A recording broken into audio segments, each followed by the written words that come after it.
Welcome to the special town council meeting, Cave Creek, Arizona, Tuesday, September 24th, 2024.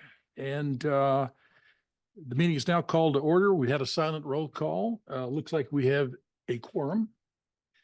At this point, have the Pledge of Allegiance. And Kathy, would you lead us in the pledge since you're new in the room? Yes, speak up. Okay. Pledge allegiance to the flag of the United States of America and to the republic for which it stands, one nation, under God, indivisible, with liberty and justice for all. Okay, first thing off the bat is called the public. Steve Greenberg.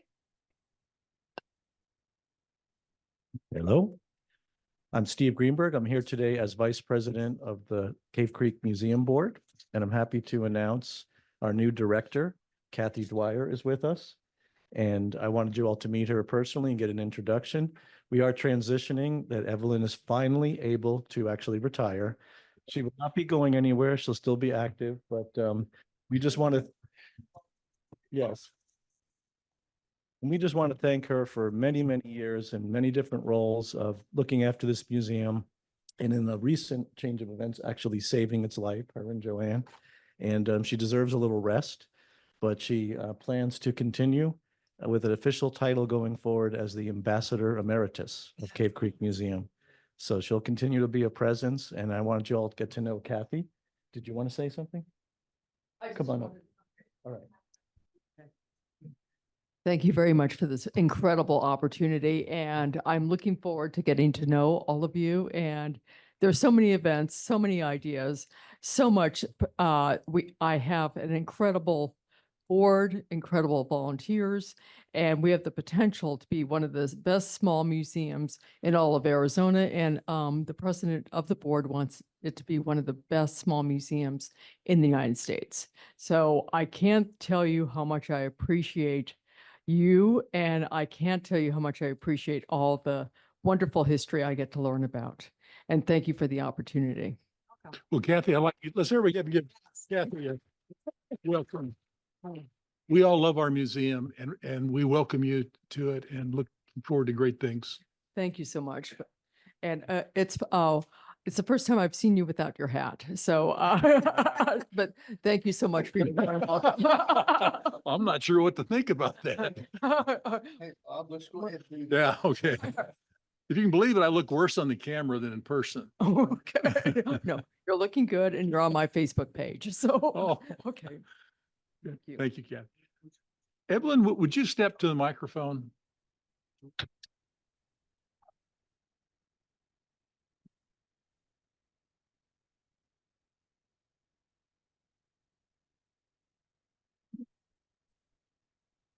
Well, I want to say something about you first because one of the two speakers mentioned saving the life. Oh, in the museum, I guess it was you, Steve. Evelyn saved my life one day. It's been 20 years. I did not know Evelyn. I had never been to the museum, and we were driving right down here in my truck, had a flat tire, and we had two cars, a bunch of little kids, and it was like 110. And a car pulled up, and a lady walked out and brought water for these 5, 6, 7 people I really had there. It was Evelyn. And that was my first meeting with Evelyn. And she's been at that high pinnacle ever since I've known her. And I want to thank you for what you've done for the community, to the community. I saw Don at the reception the other day, and he was looking a little sad, but hope he doesn't lose his position there as on the wine table.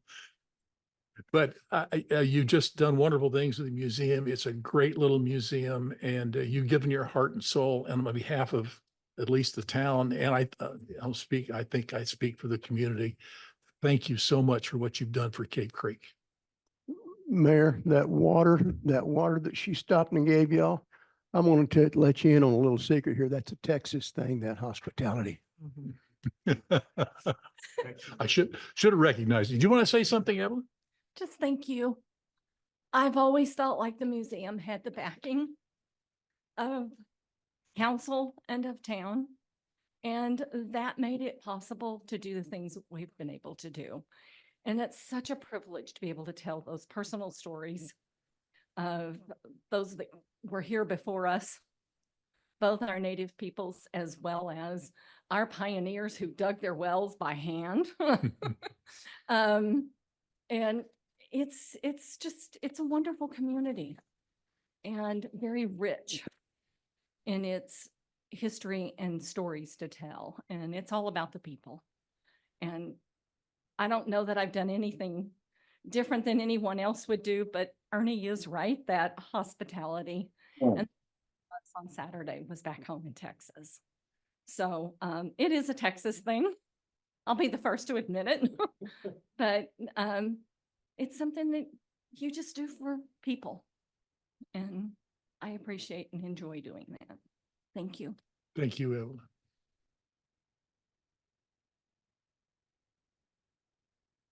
Mayor, that concludes the call to public. Okay, the first agenda item is council discussion approval to award a contract to Garney Construction for Cave Creek roadway asphalt improvements in an amount not to exceed $391,719.50, presented by the town engineer and public works director. Welcome. Good afternoon, Mayor and Council. What I'm bringing today is not a project that we have on this current year, but we've had it on previous years. And we kept pushing it off because we didn't want to do any improvements to Cave Creek Road until City of Phoenix got its water line done.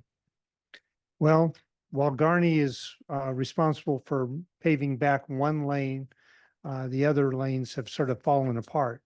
So Garney made the suggestion, and we're bringing it to you to utilize their contract that they have with the City of Phoenix and with their subconsultant. They're already mobilized. They're already have the traffic control set up, so we're not paying for any of that. And what we would do then is the 391,000 would pay strictly for pavement that we would do to complete northbound lanes from our town boundary on the south to the north part. And phones always seem to want to go off when you're sitting here Is that you? because you haven't turned them off. My apologies. Where's mine? I know, everybody's looking. So what we're looking at is 9,800 cubic yards of, square yards, I'm saying cubic, a Square 3-inch yards? pavement from our south boundary line up to Carefree Highway. It works out to about $3.81 a square foot that we would be paying. And if we do a comparison of that versus the project that we bid a year ago, the 5 or 6 projects that we did, that was about $3.93 a square foot. So we're actually getting a slightly better price than the price that we bid a year ago. But we save the mobilization and the mobilization and also the traffic control costs, which on the last year's project would mean about a savings of about $110,000. So again, I present the contract to you to have Garney come in and do this while they're already tying up our road and we don't have, and disturbing. A question from council? And how that is a half-inch deeper than what you got quoted a year ago. Yes, On the I chip. made the adjustment in my calculations, but we had 2.5 inch is what we put down before. Because of the way Cave Creek takes all the heavy traffic and everything, we went to the 3-inch mill as normally recommended for that type of traffic load. What's the time frame for this? If you guys approve it, today, they will be doing it next week. No. So that means they're going to be done next week? No, they're not going to be done next week. They have a couple of different pieces that they'll do, but they'll pave back the whole area as they're starting to shut down the traffic control, and they'll get it done. But it's still going to be mid-December. I don't want to give you before they finish, but they will pave out the entire width of the northbound roadway. Okay. Other questions? Seeing none, this Wait, is, wait, wait. oh, excuse me. I assume at some point you're going to come back to us telling us we need to do the southbound piece there. Yes, that will still be probably put off till next year, till people forget that they've been so impacted by the water line. But the southbound piece is still something we have to do. When it was done about maybe 10 years ago, they decided only to do a 1-inch overlay. And unfortunately, 3/4 inch gravel, a 3/4 inch base, 1 inch thick, does not hold up very well over a long period of time. So yes, we are going to have to do the southbound at some point soon. Okay, thanks. Others? Seeing none, is there a motion since this is financial? I can do that. Move to approve a contract to Garney Construction for Cave Creek roadway asphalt improvements in an amount not to exceed $391,719.50. Second. Okay, roll call, please. Councilmember Augurton, Councilmember Bunch, Yes. Councilmember Driscoll, Yes. Councilmember McGuire, Yes. Councilmember Rose, Aye. Vice Mayor Royer, Yes. Mayor Morris. Aye. Motion passes 7-0. Thank you, Mayor and Council. Next thing on the agenda is the council discussion approval of the posting of proposed fee increases and supporting report to the town's website presented by the finance director.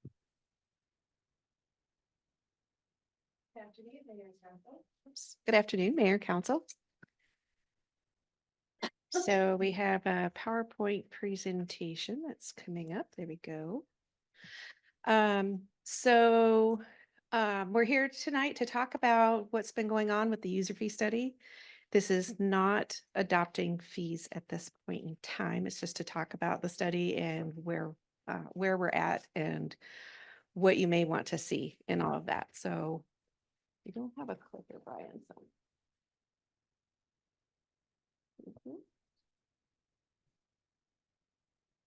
Okay. So I'm going to go through this quick little introductory overview. We have Tony Thrasher here from Wildan Financial Services, who will go through his PowerPoint presentation to talk about the study, the methodology, results of that study. Then we will look at some of the individual fees, and the intent is to kind of identify some of them that we think are something that you would be interested in having a little bit of more in-depth knowledge of, if you have questions on any of that. But that was our plan, is to identify certain fees. We will briefly look at a comparison of some of the fees that were selected to compare to other municipalities. And then we'll do a final little recap on the next steps and future updates for the fee schedule. So the contract with Weldon Financial Services was approved by council back in August of 2023. The strategic plan was adopted in November of 2023. That plan has some elements in there that are relevant to this user fee study that we did. So goal number 2, a part of that talks about identifying cost of services and cost recovery policies. So some of what we've heard from some of the council members is that you're interested in looking at 100% cost recovery on many of the fees. The goal number 6, so on that one, it talks about enhancing and protecting existing revenue sources and continuously exploring new and diverse options to ensure that we adapt to changing economic conditions. And there are new fees that have been identified in the study that weren't in existence before, and doing a complete overhaul look at the user fees also gives us an opportunity to better align them and identify where we can add to those existing resources by improving our cost recovery amount. There's an action item that was called cost allocation and utility fee studies, but it also talked about consultants to capture costs associated with utilities and other town code related fees.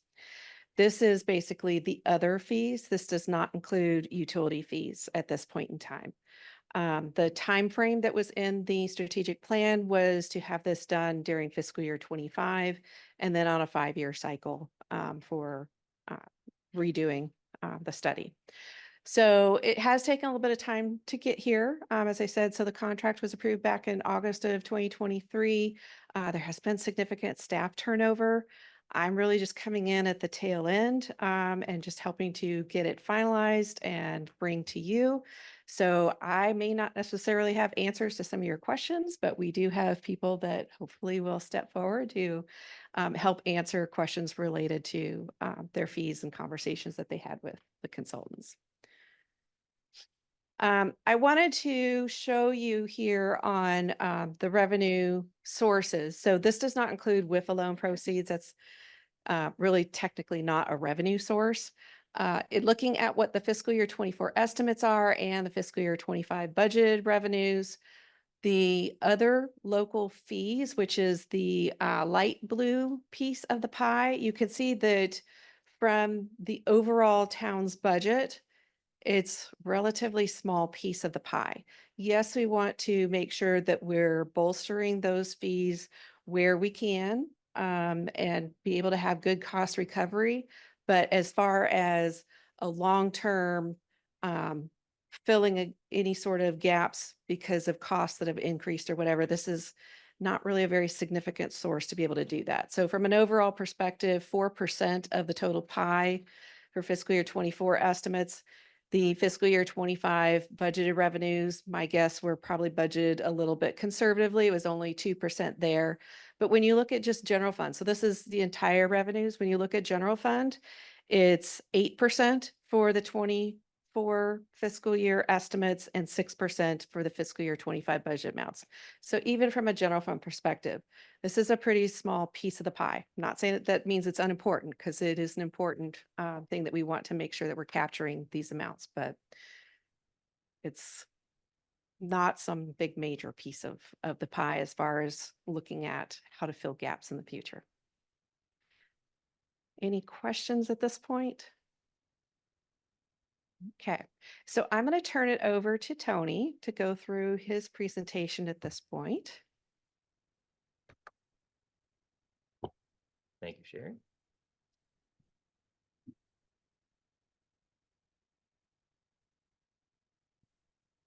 Come right up. So I'm Tony Thrash with Wildan Financial, project manager. I've been with them for past 14 years, I believe.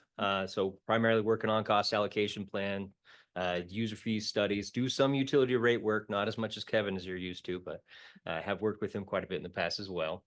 But we're here to talk about user fees, right?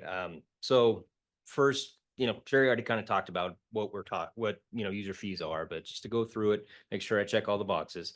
These are services that are provided, defined as limited to no community or public benefit, right? So this is a service being requested by the public, either directly or through a compliance need, right? So state law, it dictates that they need to be determined based off the reasonable cost of providing each of those services. And so that's the primary focus of the study, is make sure that we understand what the cost of your services are, and then we can shift into the other parts talking about cost recovery policy and stuff of that nature. Fee amounts levels are determined through town council adoption. So ultimately, at the end of the process, we bring it to you for your consideration.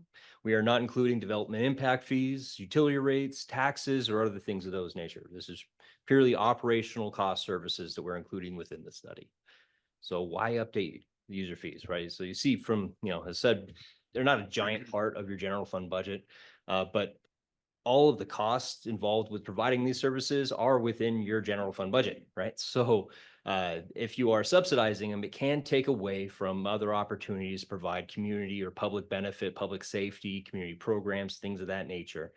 So understanding what the costs of providing the services are, then allow you to make the decisions that you might want to make for cost recovery, or if you want to subsidize. So I'm kind of skipping around a little bit there, but by and large, if you have sustained deficiencies in cost recovery, it can impact your service quality over time. I didn't see that within our analysis, but it's always a warning I like to give, because if you choose to subsidize a lot, that means that somewhere down the road, you could impact the actual level of service being provided if staffing isn't quite up to what's needed, right? But it's ultimately important for you to know what your cost of services are. One, so we're checking that state box so you know what the cost of the services are, but also so you can make the decisions on where to set the fees. Within the report, it shows what the current fee is, what the full cost is for the service, as well as what the recommended fee is as a result of the study. And so you can see kind of that difference between those three columns. So the steps of the study is kind of two steps in the entire study, really. There's a lot of different moving parts as we go through it, but we start off with needing to determine the full cost of all your services. So we start off with reviewing your fee schedules with the departments and staff so that we can update those, make sure they still reflect how services are being provided. So that's adding new fees, removing obsolete fees, or modifying the schedule that you have to make sure it makes sense. It corresponds with how services are being provided. And then once we have those schedules in place, then we determine the full cost of services primarily using fully burdened hourly rates and reasonable time estimates for what it takes to provide services to the public on a line-by-line basis. And once we know what the full cost is, then we shift into the policy phase, which is comparing that to what your current fees are, and then see what sort of differences you would need to get to a full cost recovery and talk about the suggestions that you'll see within the report itself. We want to make sure that the suggestions that we have in there aren't so drastic that they're going to impact any participation rates or anything of that nature. We want to make sure that there's no elasticity effects, right? We want to make sure that they are comparable to what we typically see for services as well. So there is a comparison aspect that comes as part of this. Now, since there can be an odds between comparison and what your full cost recovery is, we by and large side with making sure that you go with your cost recovery goals as opposed to comparisons with others, because these are single use fees, right? Developers are typically less concerned with user fees as opposed to, say, impact fees and taxes and things of that nature. These are smaller drips in the bucket for them. Now, most departments have user fees. So it kind of, when we ask what the scope of the study is, it's kind of everyone. Everyone's included in this. So we have miscellaneous fees, building fees, engineering fees, planning fees, as well as public safety included. There's a little note down there. The Memorial Arena Rodeo ground rental fees were not, they weren't analyzed as part of this, and they're not suggested to change as part of this study. Tony, if I Please do. could interrupt for just a moment. The reason for that was because until the planned amenities are in place, felt like it was wait until that is done so that we can have better comparison to some of the other rodeo grounds and comparing the fees to what they charge. Thank you. Yeah. So what kind of data do we use in these studies? We start off with expenditure data, staffing structures. We want to know who's involved with the services and what are the overall costs. So starting with the budget is kind of where we begin. We layer in central service. So that's your the central function of the city, including yourselves, are part of a cost allocation plan that we calculated before we actually dived into the user fee study. That provides for indirect overhead factors so that we can include those within the fully burdened hourly rate. So we are capturing finances, helps, HR's assistance on everything. And then when we calculate those fully burdened hourly rates and overhead factors, we then talk with staff to get their reasonable time estimates on their services so we can get to a full cost calculation. At every point of the process, we're working with staff. We're having meetings with staff to make sure that they know how we're using the data, how we're incorporating that within our calculations, and they have that input and feedback to make sure it makes sense for how your town operates. And there's just kind of, I've touched on this a bit, so I'll go over quickly, right? We start off with model development, collective data, so we can calculate the overhead and fully burdened hourly rates. And then we shift into meeting with the departments to update their fee schedules and calculate the full cost of service. Once we know that full cost is, then we start comparing that to what your current fees are, and then start making some suggestions or recommendations for fees. Then we build the report around that, and then there's the last kind of part of it. It's different from each town and municipality we work with. Sometimes we've done like one-on-ones with council members. We've done 2-2-in-1s, study sessions, what have you. So the most typical is what you're doing, is having kind of a study session or an introduction session so that you can kind of lay the groundwork for it, know what to look at within the report so you can have questions. And then when we come back for an adoption meeting, then you can have more well-informed, answers, and you can have more questions at that point as well, of course. Now, so I'm going to go into the individual department slides. So there's a little bit of repetition in here because the analysis that we did is very similar for each of the departments. We're using fully burdened hourly rates and time estimates to calculate the cost of service. But there is a part on, yep, so for the suggested fee notes, for each one of those lines, I'm gonna read off the categories that fall within those, so bear with me, some of them can be a little long. But so for miscellaneous fees, what's included are banner, copy fees, business license, liquor license, marijuana fees, and short-term rental fees.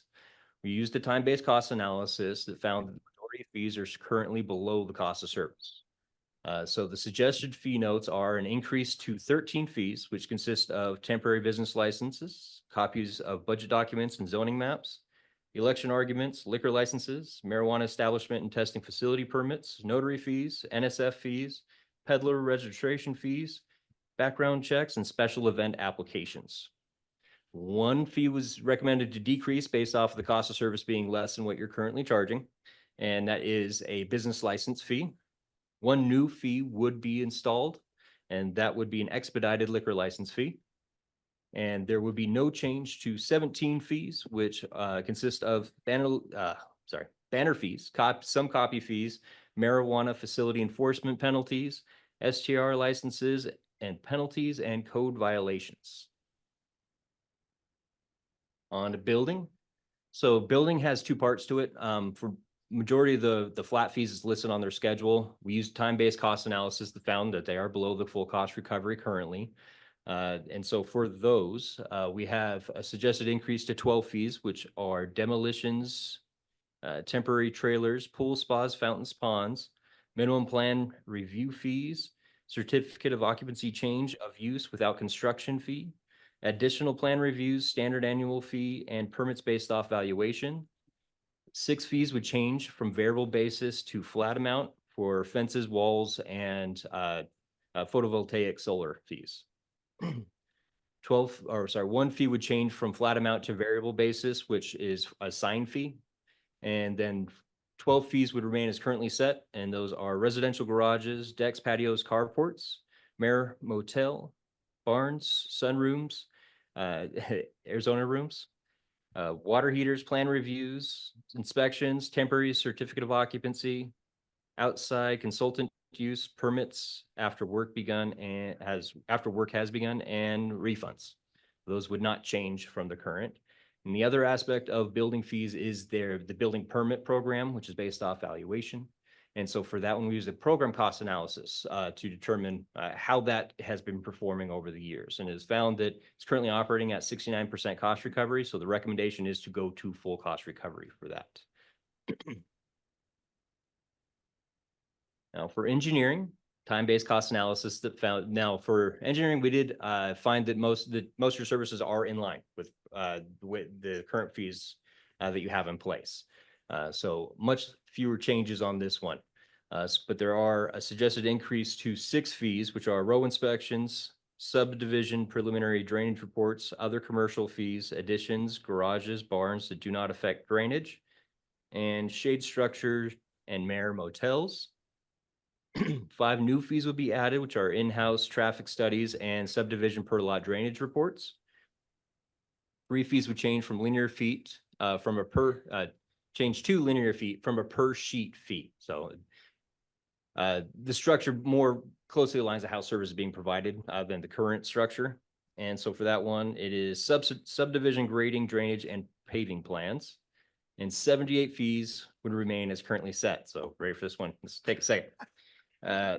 So right-of-way permit, patent of easement reservation applications, right-of-way plan check fees, right-of-way initial inspection fees, right-of-way non-permanent signs, pre-applications, preliminary and final plat reviews, revisions, and inspections, outsourced traffic studies, grading, drainage plans, stormwater management plans, final drainage reports, site plans, drainage reports, engineers, cost estimates, maps and of dedication, infrastructure plans, inspections, hillside lots, additions, garages, barns that do affect drainage, walls, fences, pools, gas, electric, communications, others not classified, traffic control lanes, driveway cuts, lawn splits, lot line adjustments, combinations, right-of-way abandonments and vacations, and variances. I have a question here. Yes. The 78 fees staying is currently set. There's been I presume these fees are very old, been here a long time. So why hasn't inflation increase those fees?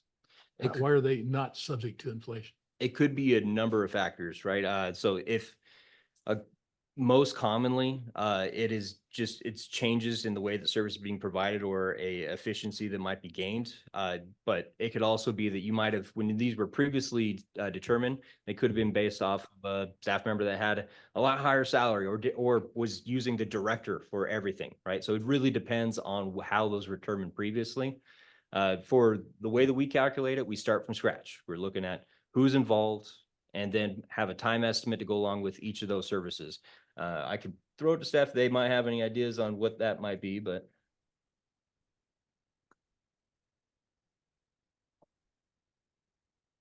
Engineering is actually the most recent adjustment to fees, user fees that has been done. And that was done within probably the last 15 years. And to Tony's point. 15? Yeah. 1.5? Okay. Yeah. So for like planning and zoning fees, those haven't been touched since probably 1996. So that's the difference. And also just speaking from reference, there was an engineer, a town engineer at that time, an assistant town engineer at that time. There was much more staff.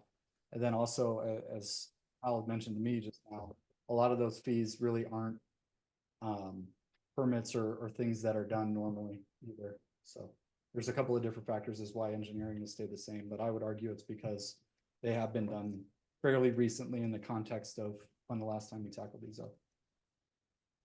Thank you. So the average fee change would be around 3%. So that's taking the total amount of changes within all fees as measured, and 3% it would be the change on that. For planning, there's a time-based analysis that found the current fees are underfunding the cost of service.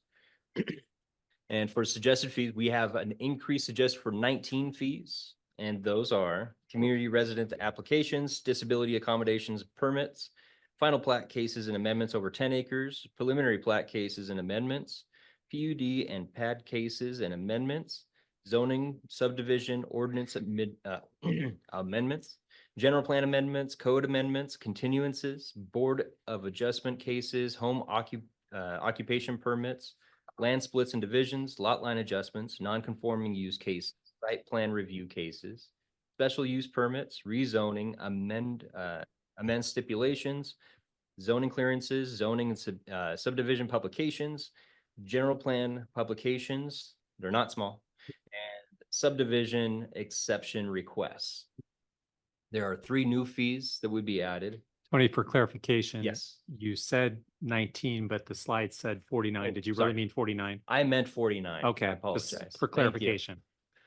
I don't know what happened in my brain there. Must have just had a little twitch. So for the 3 new fees, they are zoning administrator letters, pre-application conference cases, and development agreements. 2 fees would decrease, and those are final plan amendments under 10 acres and special use permit amendments. And then no change would happen for 5 fees. And those are other cases such as annexations or town code studies, referral cases, RFPs, violations of codes, and small general plan publications. And the average fee change for planning would be 46% increase. They haven't seen fee changes in a very, very long time. Can you give us an example, like how much a permit would go from and to?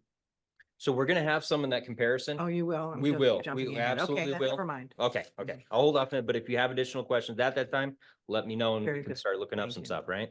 Tony, if I may, do you want to kind of explain the development, the development agreement fee? So I believe that was something that we added and it was not something that we had previously, Yeah. right? It's on the list to go through later. Okay, I apologize. Now, public safety, so there's a 1 user fee on their list of fees and the rest are penalties.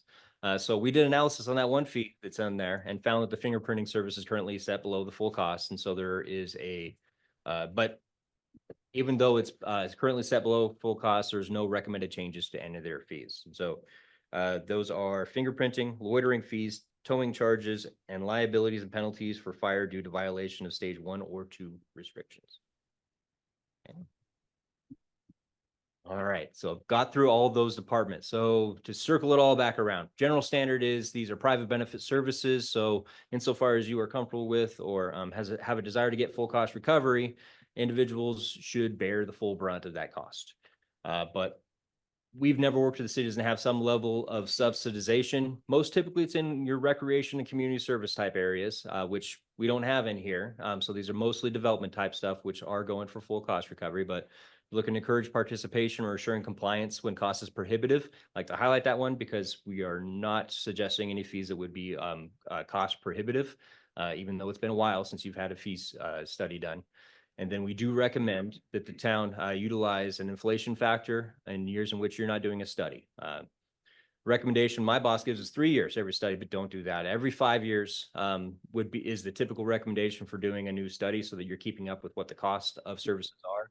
The model that we develop as part of this process is Excel based, so you could drop in new salary and benefit data and update time information and you're good to go for full cost calculation. So we try to keep it simple. And I got a little disclaimer I got to put out there because we also do municipal advisory stuff. So there's a big long list on there. They made it really small, didn't they? I am not a municipal advisor and not here in such a case to provide any financial advice. Okay, and I can throw it back on over to you, right, Sherry? Yes. So, in your packet, we wanted to go through some of the fees. In your packet, page 83.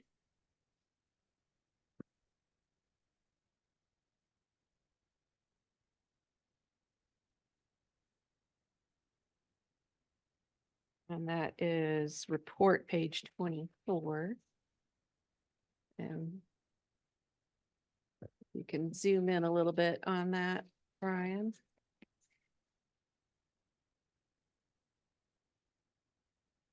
So I understand it's a little bit hard to see on the screen, which is why looking at your packet may also be helpful. We have identified a few fees to go through and just kind of talk about briefly. So the line number 8 for the business license fee. So you'll see that was the one that is decreasing a little bit.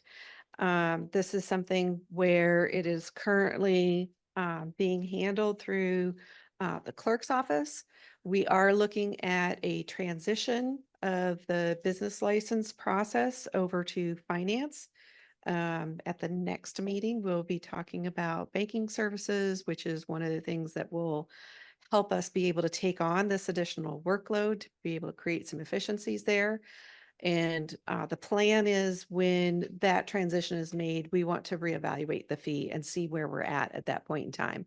But based off of the information that we had of the time being spent, it brings that fee to $38.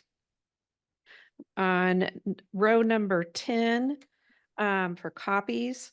So I did want to point out in the column that says fee schedule notes, which is the 4th column over.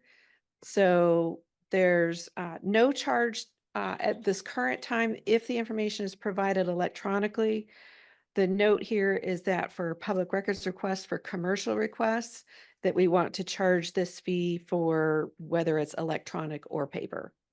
That's something that is in the statutes that when you're responding to a commercial request, you can charge no matter what. So if someone, that's not legal related, that's just FOI request? Correct. Okay. It's a little different in Arizona than the normal FOIA, but it's for public records. On row number 30 for the notary fee. So you'll see that we're recommending going from the $2 amount to $10. The notary fee amount is statutorily set and it was increased to the $10. So this will help us get to that. The full amount there we cannot get to because of statute. On the next page, so page 84 in your packet, the first several rows there from 34 to 40. So these are really penalties, fines related to short-term rental. These are not subject, as Tony had mentioned, to a cost of service. They're intended to deter certain activities. And so then you set those penalties or those fines at a level that would help to deter those. So you'll notice that on the full cost recovery on that part, that's like the last third of the table where it says full cost, those have NA, subsidy percentage NA, because that really just doesn't apply.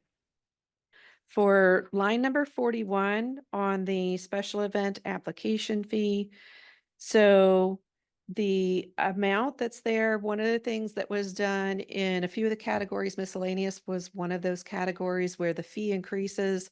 We looked at increasing up to 50% of what the current fee is instead of the shock of going to the full 100% all at once. This is something when you look at what the full cost is and the note column says takes significant time to review, reviewed by planning and zoning, town engineer, town marshal, building official, and town clerk. These are things that because of the size of our organization, we're very flat in the way that we are. We don't have some of those middle layers. We don't have even necessarily sometimes the lower level staff that would perform these duties. So these are people who are at higher pays than what a lot of the other municipalities would have someone providing these services. So that also led to the idea of limiting how much that increase was. On page 85 in your packet, so rows 8 through 14, these are fences, walls, arena, corral, split rail, metal rail, all these different fences and wall types. So these are some that Tony had talked about how we're going from a variable and these are going to a fixed amount. So it was $20 plus a certain amount per linear foot. Look like an eye. So thank you. And so then they're going to flat amounts at each one of them is at $184. For rows 19 through 21 related to demolition. So this is one of the categories where you're seeing some of the bigger increases. You've got for accessory structure going from $25 to $184. The single family dwelling going from 100 to 184, commercial going from 200 to 307.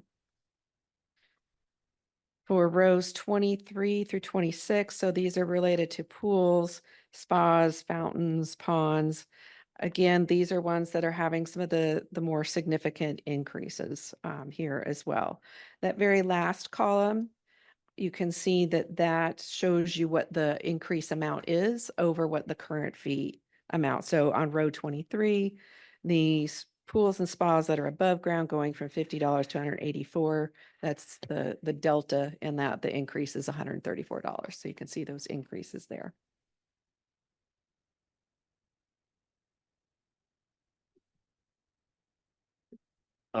You haven't gotten to it, but you're probably going to do it next. Box number 29, water heaters. Correct.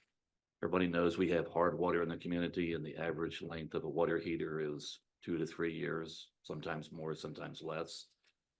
People are not typically getting permits to change their water heater. Why do we do this? Why do we expect people to get a building permit to change a water heater? Many of them are not doing contract labor. It's putting the public who live here in harm's way by having an activity that's not permitted. So I would tell you, having worked in other communities where they all charge these, it's a safety factor. People sometimes may try to be doing this themselves, or they have somebody that may not be a licensed contractor. If you're trying to hook up to gas, for instance, they may not do the disconnect correctly, and they can cause, fire or some other issues. So I would tell you the reason why this is just trying to remain at the same is more of a compliance issue, to not be a disincentive for people to take out the permit. The biggest problem, and you're absolutely right, I've worked in communities and a lot of times the permits just do not get taken out. It's probably the biggest major infraction that we would And most of the time we would not find out about it unless there's an accident or something happens. But it's really a best practice to have a charge primarily for the safety. I don't think most people in the community are aware of the requirement. Jim, under Uniform Fire Code, is there a differentiation between gas and electric? Meaning that there would be compliance requirements in addition to what would be here done by the town, or? It's under the building code, not the fire code, and it's the differences for the piping and the gas. Okay. There's a testing of the pipe. Do we get more compliance? I'm sorry, just one more question. Do we get more compliance with gas than electric? Is gas more routinely permitted? Does anybody know, or? I really don't have an answer for you. I'm sorry, council member. I will tell you, most of your reputable large heating and electric companies will go ahead and obtain the permits. It's usually the mom and pop type people individually doing themselves, or a smaller electrician. That sometimes is where we have the issue, because they'll cut the corner to save the client the money. And they've been doing it for years, and they feel like they know what they're doing. But we really don't know what the compliance number is, or lack of compliance. So here's kind of a question. How many permits a year do we give on these roughly? Offhand, I don't, but to answer Councilmember Augustin's question, typically we see more gas change outs, because you're typically going out and having a licensed plumber come and do that work. For just by and large, for AC replacement, water heater replacement, we process those as an emergency repair permit, which can be done after the fact. And then before they hook in, we just go and do an inspection. It's almost a permit by inspection process. So that's usually typically why they're cheaper. There's not all work that goes from department to department. It goes to one person, they look at it. It's almost basically over the counter. When you go through an election period, you get everybody here meets somebody different. And if you're lucky or unlucky, you get questions. And there was a lady who the town worked with, and she was not aware that she had to have a permit. And then she got the permit, and then she was written up for violations regarding the weeds on the property outside. So by the time I got the phone call, I would love to have shared it with each of you. She was unhappy, but I was of no help, because I was not aware that there was a requirement for hot water heater replacement. I won't even speak from personal experience, because the hot water up here for people on wells, I think, unless I'm wrong, but my experience is the tanks last 2, 3, 4 years at the most, just based on the accumulation on the heating elements at the bottom. Or sometimes you can get away with changing one element over another, but this is one where I think anybody who's lived here longer than 2 years probably does not know about. So there may be a marketing opportunity here. And I could speak a little bit to the norms, what we typically see. I've never worked with a municipality that does not have a permit fee for it, because it is within the code. But you're right, it doesn't ensure any compliance or ensure that they know that it exists. But just from a fee study standpoint, a fee schedule standpoint, we see this fee in 100% of the schedules that we work on. Many of the original housing in this community was never done with permitting, so we still have some of that. I mean, so some of this are still transitioning between then and now. So thanks for the time. Councilman Ogden, based on those statements, how many permits are you in arrears for? Well, my memory begins to fade with things. I don't know. I just, we had our water tested once, and tenants considered hard, and we had 52. So it's called liquid rock. I mean, you would never wash your car or not wipe down your shower. So I think those of you who are honest up here on groundwater, if you're lucky not to have arsenic, you got rocks in your pipes. The well water is too thick to swim in and too thin to plow. Yeah. On another note, when you do go to like Home Depot or somewhere, they include the City of Phoenix permit. So you're paying for the City of Phoenix permit if you're bringing that water heater to I've had Cave that Creek. happen. Yeah. And by the way, Arizona has the highest number of ladder stones, kidney stones based on our water here in town, so filter when you can. So I do have a question. If we could find out how many houses we have in town. And then the second piece of it is how many of these permits are approved per year? That'll tell us what our compliance rate is. We'll be happy to look into that for you. Yeah, I mean, it's just another data point. I mean, I suspect that we're probably around 3 or 4% of the people who are getting the permits. Okay, so moving ahead, so jumping to page 87 of the Can we packet. stop at 32? Inspections 32. outside normal building hours. Why would we, I mean, all these personnel costs, 150 fully loaded. And 2 hour minimum, and we are only charging $150. Why would we want to encourage inspections outside building hours, outside normal hours? It's line Why would 32. it not have full recovery? So it's basically inspections after hours. And that one was recommended to stay flat. Yeah, this isn't a new fee. No, but I'm just wondering why we're not recovering full amount. Are we paying time and a half for this, or to start with? I'm not sure the calculation to change that personally, but it's not something we do. So yeah, it's Typically, so. a current fee that you have in place, and because the minimum that you would, pay for would be 2 hours, that's why the minimum is 2 hours. But I could look into it, make sure that it's being accounted for at a time and a half, and if your desire is to make sure that that's charged at full cost, then we could change that for the public hearing when it comes back. Well, I just think that something that is outside the out, and that we never use it, but that we ought to cover our costs. I can't think for 2 hours, $150 is not going to cover any cost I saw. Okay. Mayor, Council, I think, again, if you see fees as we're going through, that's a perfect example of where it makes sense to charge the full freight on that service. And it's something we wouldn't encourage. I think, like, for instance, you may have a situation where you have concrete pouring that might be happening after hours and has to be inspected or what have you. You can't always do that during the heat of the summer so that you don't have the proper curing.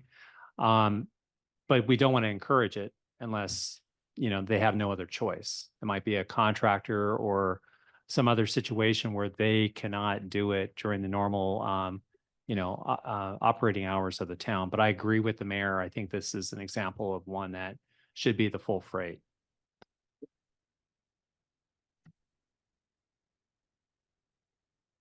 Okay. So moving to your packet, page 87, it looks a little different. It is a table of the building permit fees. This is one that Tony talked about, how it's done based off of program analysis and not necessarily based off of time. So looking at the program costs and dividing that up based off of valuation. So the higher the valuation of whatever the building permit is for, the higher the cost will be, because typically the higher the valuation, the more time involved is. And I think Luke wants to say something.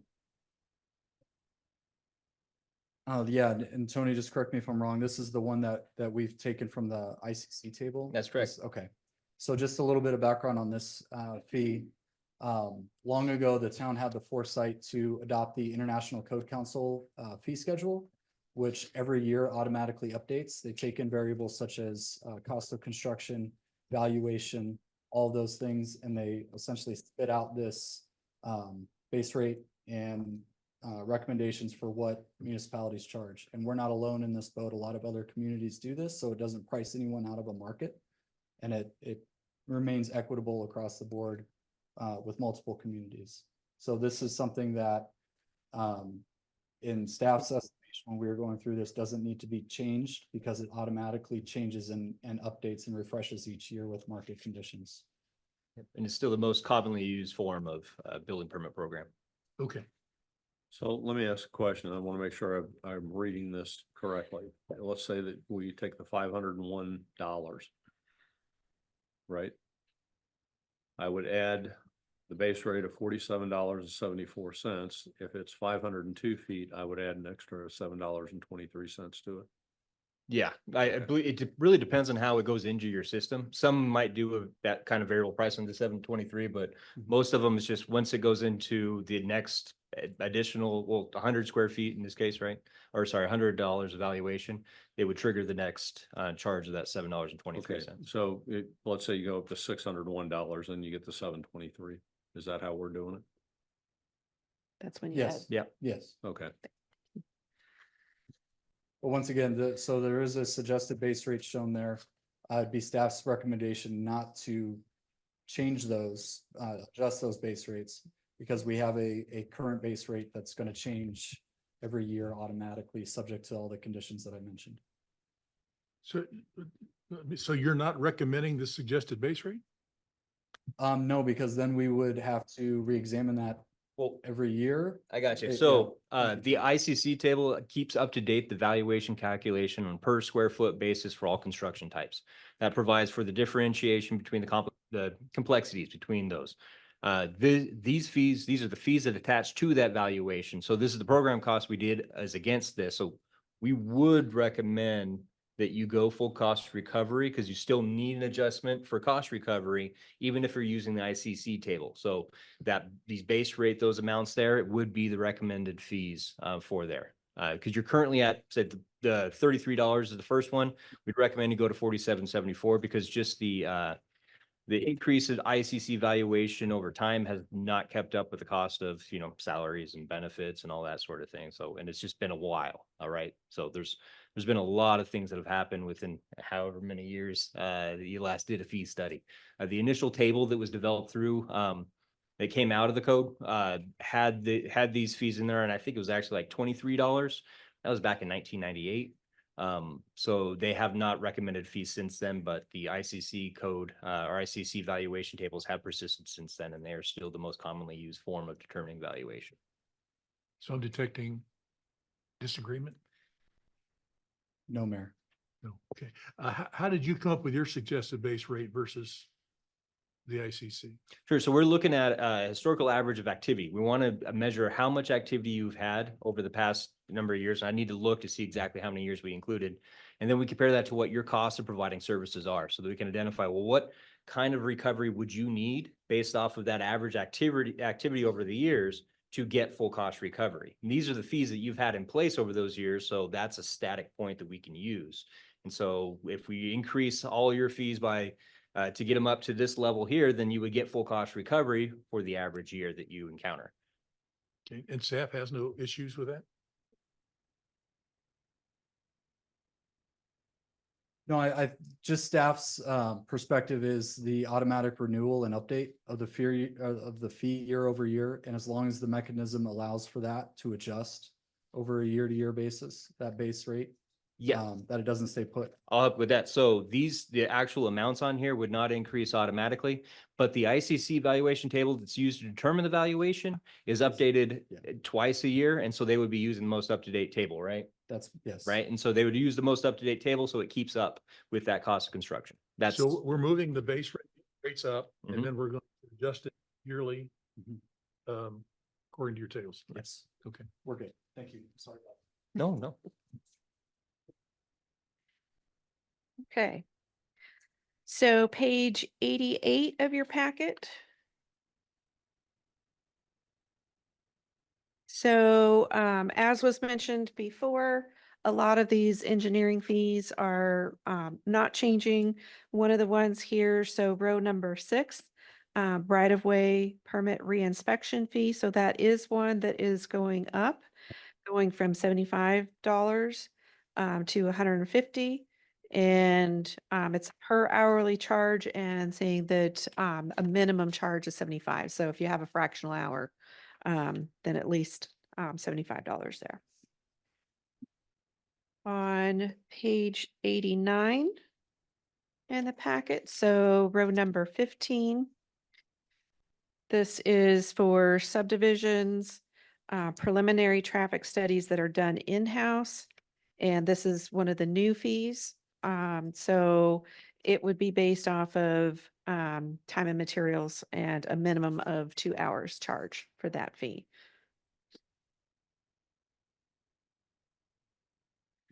What is the hourly fee? Yeah, 150. We add that on there. Yeah, yeah, so the way that well, yeah, we certainly can, 100%. Yeah, if you look at any of the per hour fees under engineering, you'll see that 150 is the full cost on there. That's how we can identify what that is. Okay. At a glance. Our engineer should have been a lawyer. They get more money. Number 18 on that page. So subdivisions, final plat for grading drainage plan. So this is one of a few that the way that this calculation is being done, it was a per sheet. And it was determined that a better nexus to the amount of cost associated would be to use linear feet of improvements. So basically changing the structure of that fee. On page 90 of your packet, the first two there, number 19 and 20, the same thing here. So these are also subdivision, final plat, paving plan, and then a combination of grading, drainage, and paving plan. Sherry, do we create an accounts receivable for these things? How is this handled so we make sure that these are done accurately and reliably?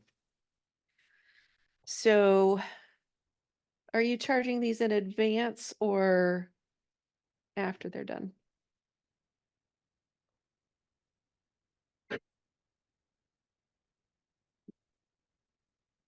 These are not charged in advance. They're charged, we take a deposit when when they come in. And then what we do is then we work out a worksheet as we're doing the review and then give them the cost. They don't get their permit until the fees are paid.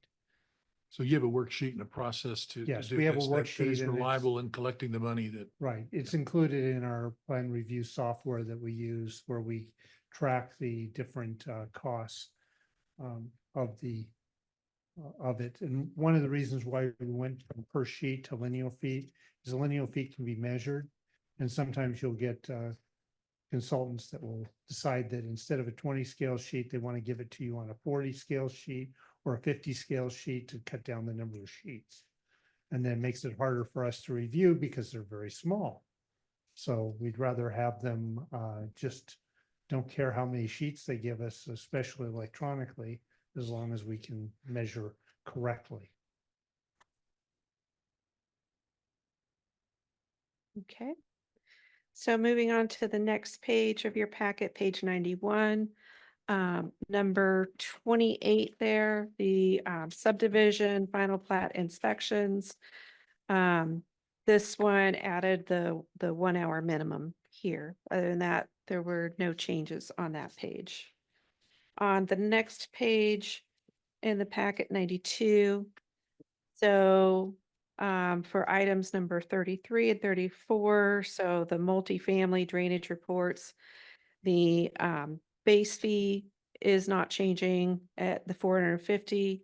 The 25 per acre, we're saying a minimum fee of 1 acre. We're not splitting that $25 for partial acres. On row 36 on that page. So this is another one of the new fees for the multifamily. So for these traffic studies that are done in-house. So that's being added with a 2 hour minimum there as well.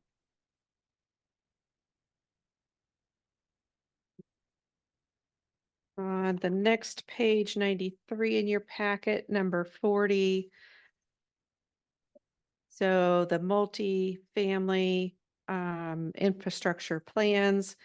This is one that the way that it's being charged, instead of per sheet, going to per page.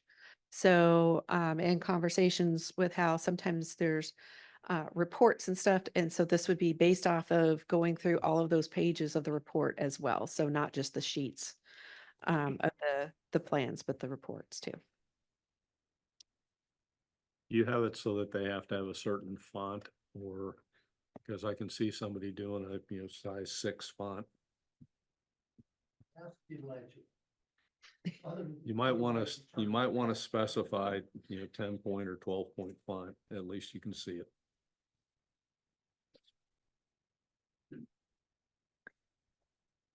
Okay. On the next page of the packet, page 94, number 46, the multifamily final drainage report. So this one is also doing, this is the per acre fee. There's on the previous page, there was the base fee, but this 25 acre. So this one identifying per acre or portion thereof of whole acres. So if it's 1.5 acres, you're paying for 2. It's only $25 per acre. Number 48 on that page. So this is multifamily, a final traffic study performed in-house. That's also a new fee with that 2-hour minimum. And number 52 for the multifamily inspections. So that one also has the 1-hour minimum amount there. Page 95 of your packet, number 61. This one's for commercial for the in-house traffic study. So that's another new one. So each one of the various categories, the in-house traffic study has been added. On the next page, page 96 of your packet, row number 65. So for the commercial infrastructure plan, again, the same thing where we're going from a per sheet to a per page for this one as well. Row number 71. So this one for additions, garages, barns, and these are minor ones that don't affect drainage or washes. This is one that does have a fairly significant increase going from $100 to $300. Page 97 in your packet, row number 76. So for shade structures and mayor motels, this one is another one that's increasing, going from $100 to $300. And then that is all the ones for engineering that I was going to point out. So on page 99 of your packet for planning and zoning, this is one of the categories where some of these increases were some of the most significant of the ones that you see. For rows 3, 7, and 9, these are the final plat, preliminary plat, amendments to the plats. Each one of these have fairly substantial increases. And that is the base fee amount for each one of those. Smaller increases for the corresponding line items that are the additional per acre over 10 acres. So the base includes 10 acres in it. For rows 11 and 13, so for the planned urban development, planned area developments, and those amendments, those are ones that are also increasing fairly significantly for the base amount. And those also have a corresponding over 10 acres fee that's increasing a smaller amount. At the end of that page, rows 15, 16, and 17. So again, these are some of the more significant increases. There's amendments to zoning and subdivision ordinances, amendments to the general plan. And if you jump to page 100 in your packet, that first row there, row 18 is the amendments to the town code that has a similar increase. So staying on page 100, row number 27. So the residential non-conforming use modifications, that's one that has one of the higher increases there. Row 34, site plan reviews for multifamily. It's another one that has pretty significant increase. Row 36 for commercial site plan reviews. Again, that one's one of the bigger increases you see. Rows 38 and 39 for the special use permits for residential and non-residential. Those are some of the bigger ones that you see there. Going to page 101 of your packet. So row 59, this is the development agreement fee that would be new. What we're proposing here is a minimum charge for a development agreement is $2,500, but anything over and above that, those additional costs would be added to whatever it is and most likely be handled through the negotiation of the development agreement. Okay. Moving to page 102 in the packet for public safety. So row number 1 for the fingerprint fee, this was just recommended to stay at the same. This is another one of those situations where you wouldn't ordinarily in larger organizations have the town marshal be doing the fingerprints at his rate of pay. It would be somebody at a lesser rate of pay that would be doing that. So that was kept the same. And then the remaining items on the page are penalties and fines that, as we talked about before, is more about deterring certain activities and so not related to a cost of service. And Oh, just a question, and I would defer to the town marshal. The cost for submitting fingerprints to DPS is 22. And you're charging 15. Is that covering? Oh, that's sorry. The cost for submitting fingerprints to DPS is 22 currently. Does that cover your expenses adequately at 15? I suspect he's not actually doing the submission to DPS. I don't know if you have that in your notes, I'd but say anything, this is just the town's active fee inking. for it. Anything that needs to be added on would be separately. You don't determine that anyway, so it's not something that goes on your schedule. It doesn't have to go on your schedule, I should say, but that would just be passed on. Okay, so you're not submitting the fingerprints to DPS, you're providing the service for the inking of the fingers, is that what you're doing? right. Okay, And it could be for any number of purposes. So like Right. I've actually had times where in another state, I had to be fingerprinted for my CPA license. And so I was submitting it to that state board of accountancy. right, I just asked a question because the level 1 now is required from DPS for a number of people and they're charging 22, so. But you're not charging for submission, you're charging for the inking, okay, thank you. And then on page 103 of the packet, so these rental fees, so these are related to the rodeo grounds. And as we talked about earlier, the thought was that once we have the planned amenities in and can have that comparison to some of the other rodeo grounds, to be able to determine where we think pricing should be. And this is one that does not have to be based off of any cost of service. A question, a couple questions, actually. What about legal? We've got, I'm specifically thinking of some of these runaway, mostly in utility areas, runaway projects where there's a lot of controversy. Copper Springs comes to mind, where we spent thousands and thousands of personnel hours, legal hours. They bring attorneys in. We've got to bring attorneys in. How is that handled? How do we get reimbursed for that kind of issue? Are you referring to a development agreement? No, yeah, I guess it might be an agreement, So- different kinds of agreements, utility agreements, development agreements. Yeah, and I realize we're not doing utility, but I'm wondering if we have the same problem here that as far as a policy, did you include legal fees and legal overhead when you did these calculations? Yes. Yeah, so the cost allocation plan does include legal within the allocation spread, but for direct involvement, then it would go to your own specific procedures and policies, what you have in place for legal cost recovery. So I don't know. I was going to just chime in and just say that that's one of the reasons why we created the development agreement fee. It's a new fee we never had before.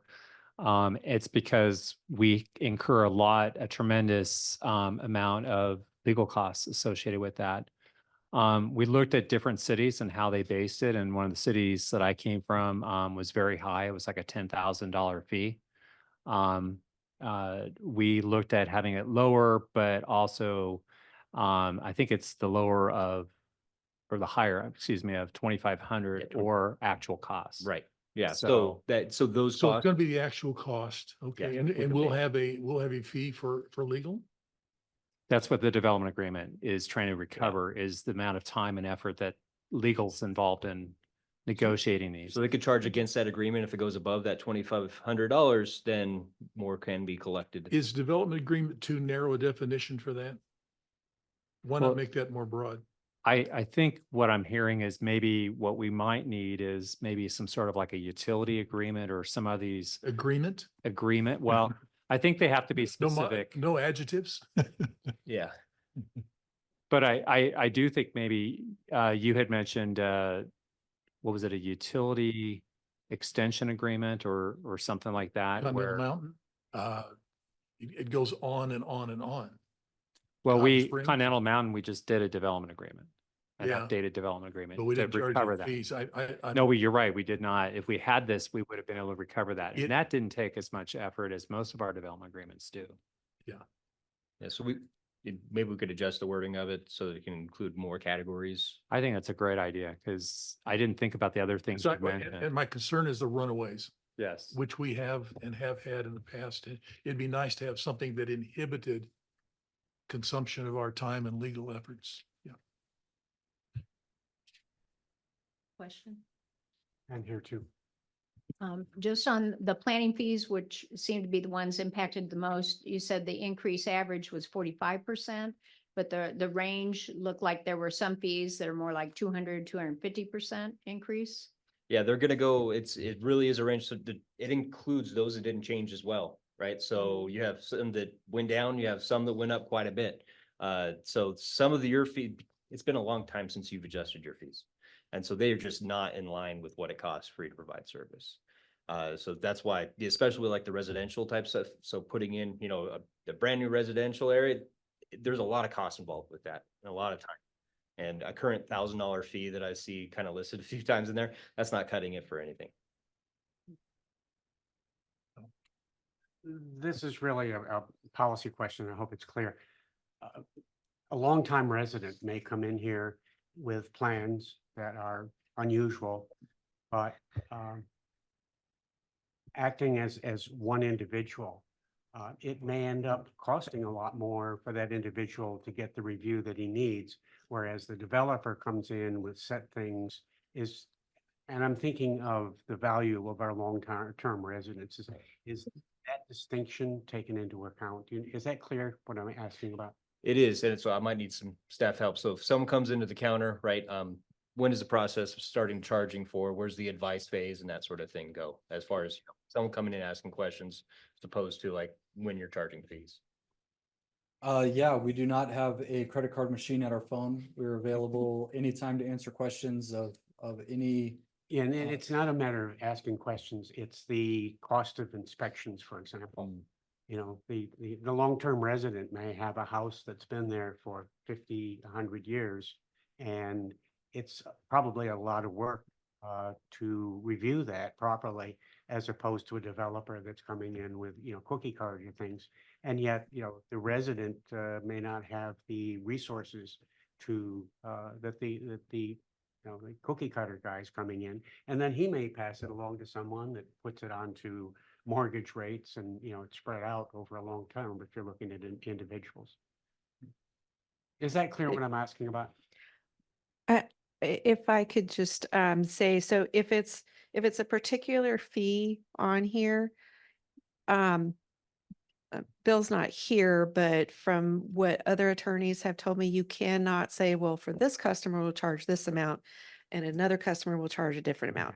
It has to be the same regardless of who the Yeah, customer equity is. standard. Is there a specific fee that you have in mind, like a permit fee for a new home or an addition, remodel? Yeah, somebody 'Cause wants those are to- all, yeah. those are all fairly nominal, and the increases in those, seem substantial in context, but if you look at the base fee of what we're charging now, they're really not that much more if you think about what the dollar gets you these Yeah, days. some of this may be influenced by the people that say, well, you know, I've lived in Cave Creek a long time. Who cares the way I built my garage? And then as we grow as a community, safety becomes a more important issue. So I expect for some people, it's difficult to understand why the community has changed and the requirements have changed, but he hasn't. Mhm.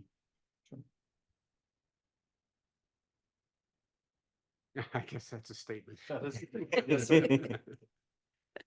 That's just The the question, field of play. are we towards the end? Yeah, so we're at the end of this particular section. So there's an awful lot of the fees, the planning and zoning, the building.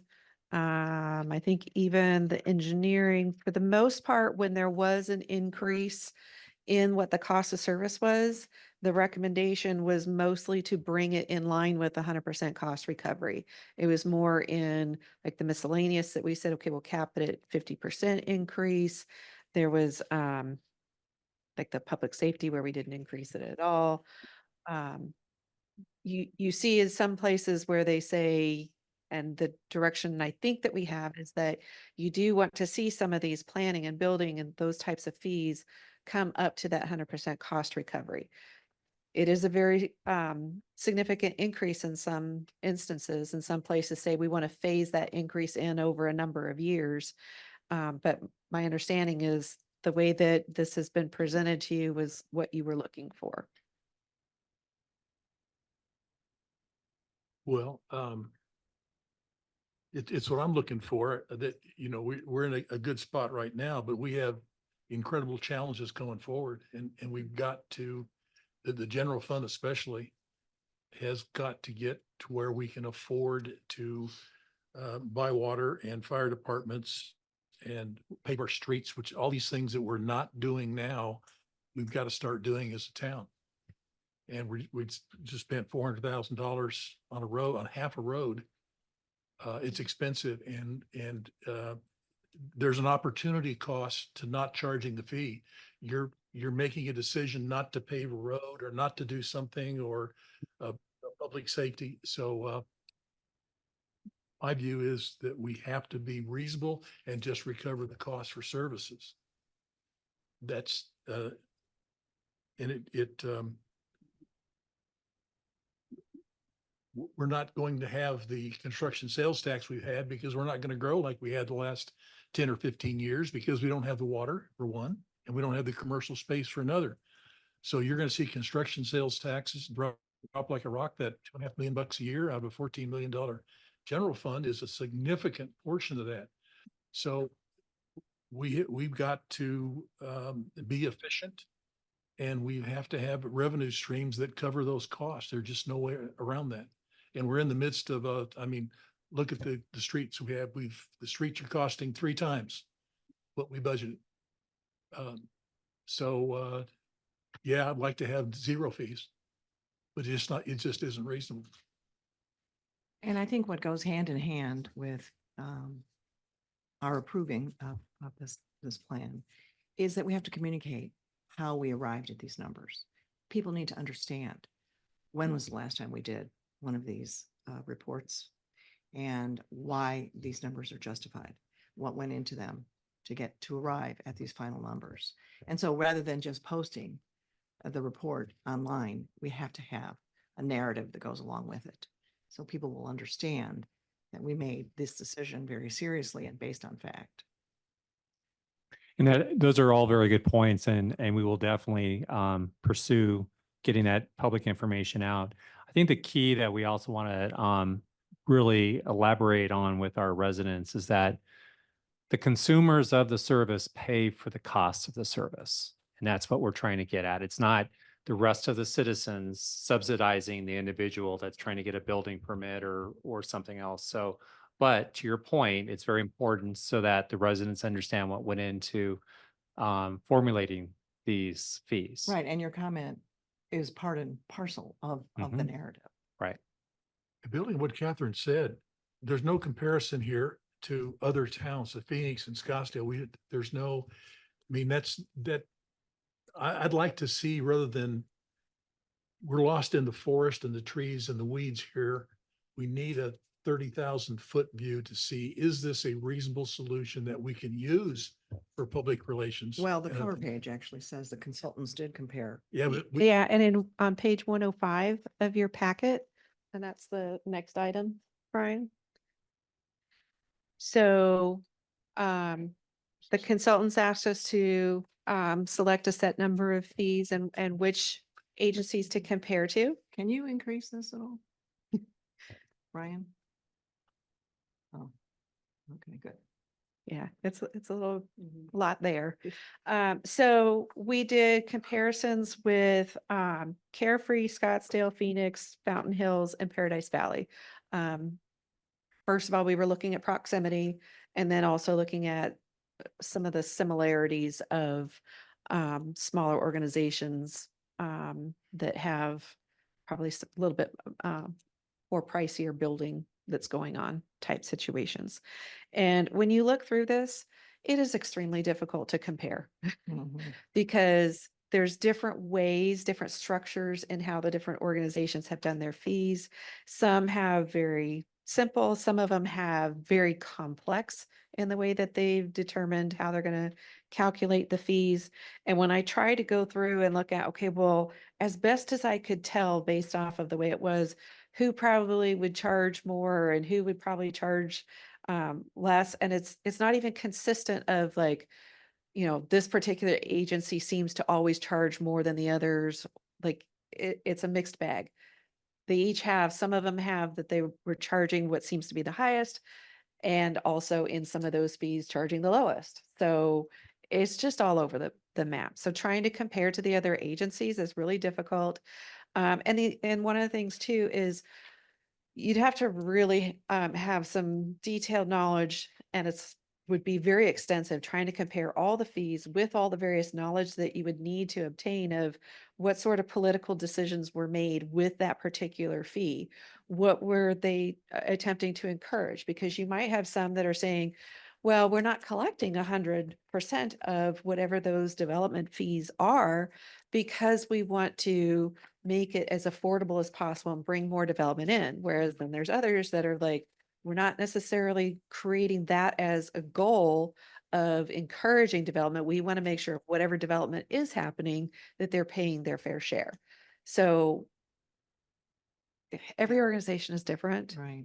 And what you said earlier also matters, which is our staff is so small that we're having higher paid staff members doing some of the calculations rather than we don't even have administrative assistants. Right. So, you know, we're having directors doing a lot of this work. Correct.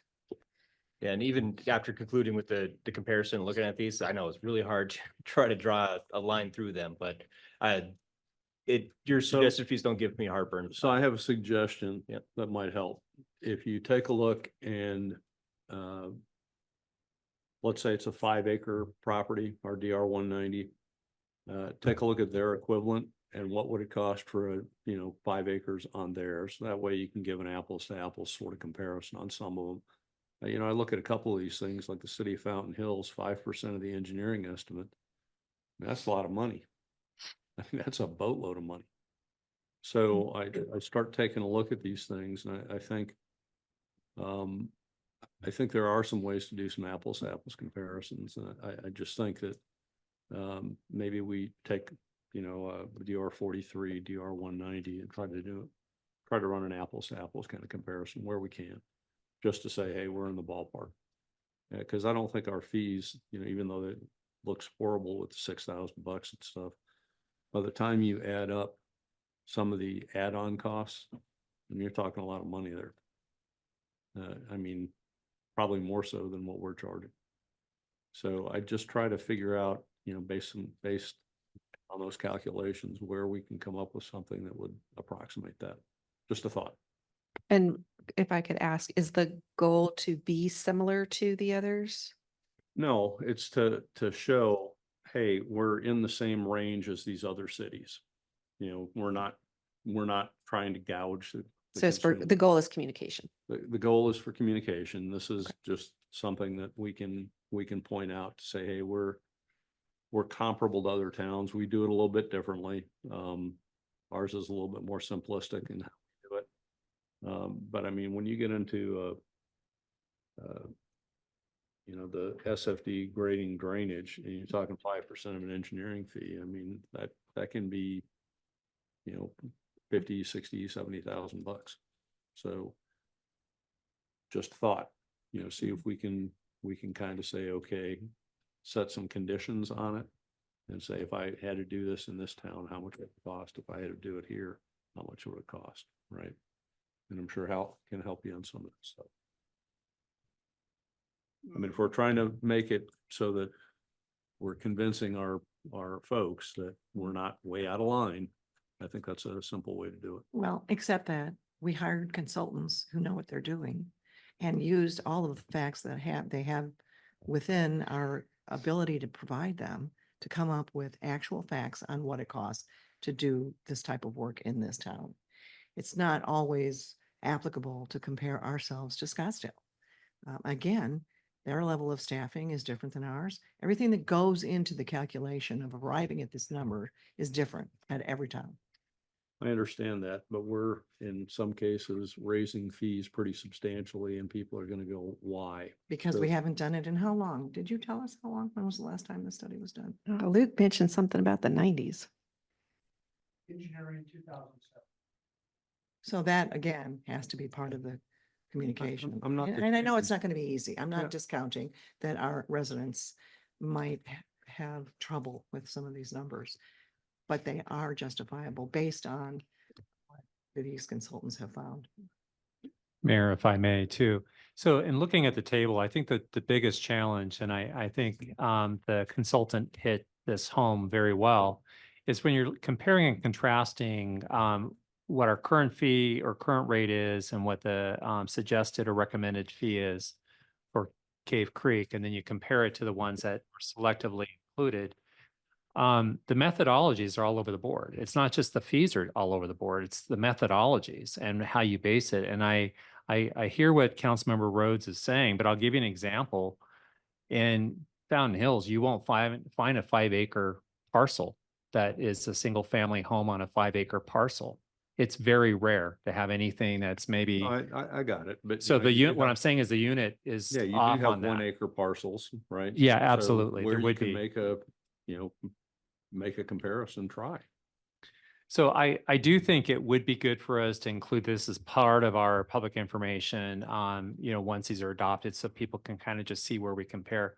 I will tell you, a lot of the same builders that come to town build in all these other communities around us, the custom builders and such.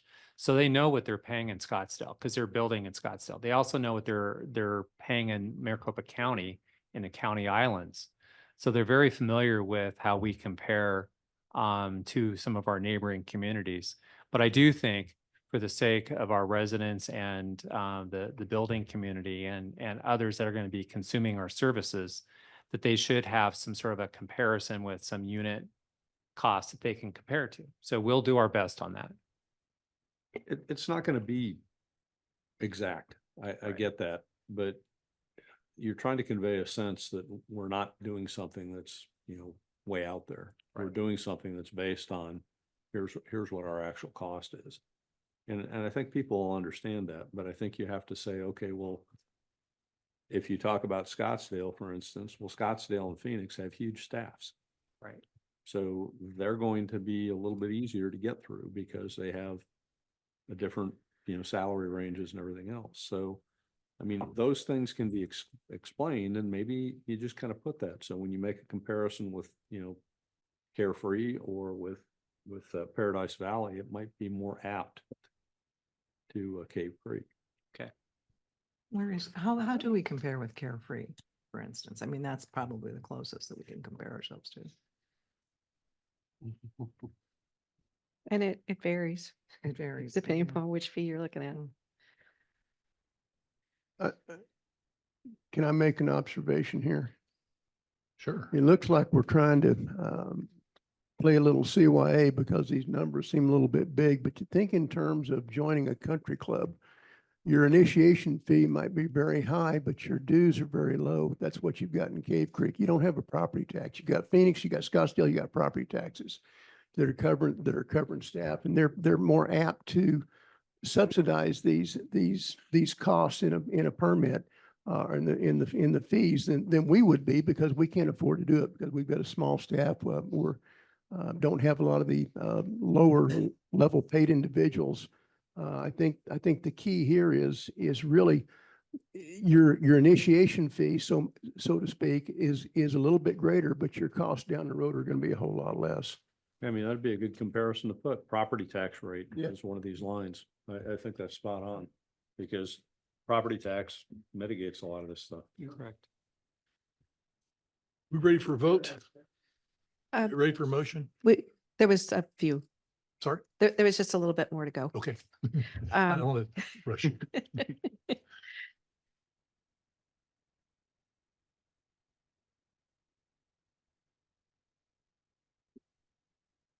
Yeah, I could see it on here, but I can't see it up there.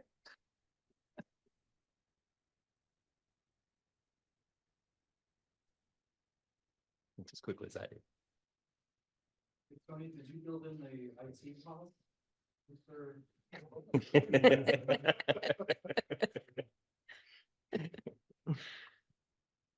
Why don't you just verbally go through it? Do we need is it in our packet? Can we turn that page? Right.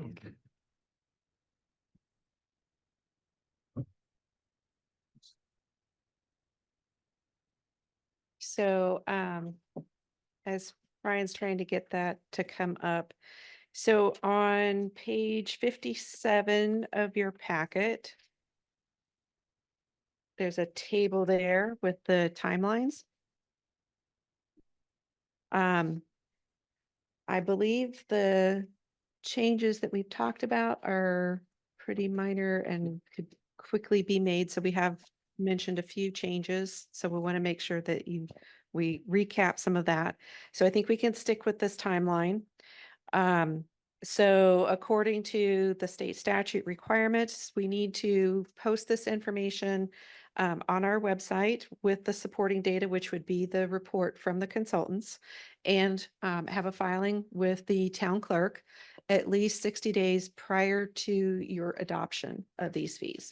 So based off of the timeline of what we're trying to accomplish here, that means that we'd have to be able to do that no later than October 3rd. And I think the Wildan staff will probably turn this around very, very quickly. There is a requirement to post a notice of intent to establish or increase fees.